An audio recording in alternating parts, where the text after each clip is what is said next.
যে দেখুন বড় ভাই দরজার সামনে বসেছিল আর হঠাৎ দেখতে পেল তার আদরের ছোট বোন তার বাড়িতে এসেছে। বড় ভাই ছুটে গেল তার বোনের কাছে এবং আদরের বোনকে জিজ্ঞেস করছে, তুমি কেমন আছো? তখন ছোট বোন উত্তর দিচ্ছে, ভাইয়া আমি ভালো নেই। তো ভাই তখন বড় ভাই জিজ্ঞেস করলো, কেন, কি হয়েছে? তখন ছোট বোন বলল, ভাইয়া আমার স্বামী অনেক অসুস্থ, তাকে হসপিটালে আমি ভর্তি করে রেখে এসেছি, তার অপারেশন করা লাগবে, অনেক টাকা লাগবে। আমার কাছে তো টাকা নেই, তোমার কাছে এসেছি কিছু টাকার জন্য, তুমি কি আমাকে কিছু টাকা দিতে পারবে? তখন ভাবি উঠে দাঁড়ালো পাশ থেকে আর এবং ছোট্ট আদরের বোন যখন টাকা চাইলো ভাইয়ের কাছ থেকে তখন ভাবি সেখান থেকে রাগ করে ঘরের মধ্যে চলে গেল। আর এই ব্যাপারটা বড় ভাই দেখে তার বোনকে বলতে লাগলো, দেখ তোর ভাবি এখান থেকে রাগ করে চলে গেল, তুই টাকা চেয়েছিস বলে, আমার কাছে তো টাকা নেই, সব টাকা তোর ভাবির কাছে, আমি কিভাবে দেব, আমি তো দিতে পারবো না। তখন এই ছোট বোন তার ভাইয়াকে বলে, ভাইয়া তোমার জন্য সবজি এনেছে, সবজিগুলো রাখো। তাই বলে দেখুন ছোট বোন সেখান থেকে চলে যায় আর বড় ভাই সেই সবজির ঝুড়িটা নিয়ে ছোট বোনকে দেয় এবং বলে, সবজি লাগবে না, তুমি নিয়ে যাও।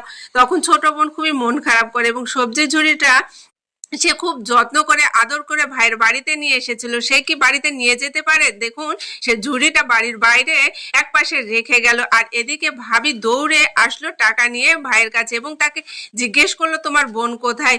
তখন ভাই জিজ্ঞেস করলো, সে তো চলে গেছে। তখন ভাবি ভাইকে বললো, তুমি কেমন মানুষ, তোমার বোন এসেছিল একটু টাকার জন্য, তার স্বামী অসুস্থ, আর তুমি টাকা না দিয়ে তোমার বোনকে বিদায় করে দিলে, তুমি কেমন ভাই? আর তখন দেখুন ভাই ভাবিকে বলতে লাগলো, তুমি তো রাগ করে চলে গেলে, আমি মনে করেছি তুমি টাকা দিবে না। তখন ভাবি বলল, তুমি কি করে ভাবলে তোমার বোনকে আমি সাহায্য করব না, টাকা দিব না? আমি টাকা আনতে গিয়েছিলাম। তাই বলে ভাবি এবং ভাই দেখুন দৌড়ে বাহিরে আসলো বোনকে খোঁজার জন্য।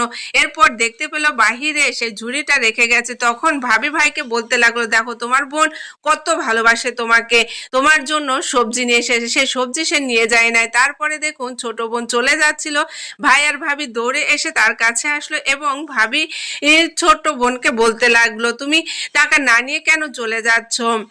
তোমার জন্য টাকা আমি ঘরে থেকে আনতে গিয়েছিলাম আর তুমি তো জানো তোমার ভাই এমন, তাহলে তোমার ভাইয়ের সাথে রাগ করে কেন চলে যাচ্ছ? এই নাও টাকা, এই টাকা দিয়ে তোমার স্বামী চিকিৎসা করবে, পরবর্তীতে যদি আরো টাকা লাগে তুমি আমাকে বলবে, আমি তোমাকে টাকা পাঠিয়ে দেব। তাই বলে দেখুন ভাবি তার ননদকে কতগুলো টাকা দিয়ে সাহায্য করলো। এরকম ভাবি পাওয়া কিন্তু ভাগ্যের ব্যাপার, সবার ভাগ্যে কিন্তু এরকম ভাবি জোটে না। ভিডিওটা ভালো লাগলে শেয়ার করুন।